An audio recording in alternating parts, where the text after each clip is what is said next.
மக்கள் ஓடுறது வேலைக்காக ஸ்ட்ரெஸ் ஆகிருப்பது. பிஸி ஸ்ட்ரீட் கிளிப்ஸ் வாழ்க்கையை மாற்றும் 3 எளிய பழக்கங்கள். ஹேபட் 1 காலை 10 நிமிடம் நீங்கள் காலை சூரிய உதயத்தில் பால்கனி டெரஸ் ல உட்கார்ந்து இருக்கலாம். ஒருவர் டீப் பிரெத் எடுப்பது.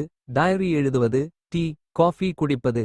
காலை நேரம் பாசிட்டிவ் ஸ்டார்ட். ஹேபட் 2 நன்றி சொல்லும் பழக்கம். ஒருவர் டயரி இல் தேங்க் யூ எழுதுவது. குடும்பத்தோட சிரிப்பது. நண்பர்களுடன் மோமெண்ட்ஸ் சின்ன சின்ன சிம்பிள் ஜாய்ஸ். ஹேபட் 3 1 மணி நேரம் ஸ்கிரீன் ஃப்ரீ. ஒருவர் மொபைல் போய் வைக்கிறார். அதன் பின் புத்தகம் எடுத்து படிக்கிறார். குழந்தையோடு விளையாடுவது. குடும்பத்தோட பேசுவது. Drawing hobby. சின்ன பழக்கங்களே பெரிய மாற்றத்தை கொண்டு வரும். Sunset peaceful smile family dinner. நீங்கள் நாளை முதல் எந்த பழக்கத்தை ஆரம்பிக்கிறீர்கள்?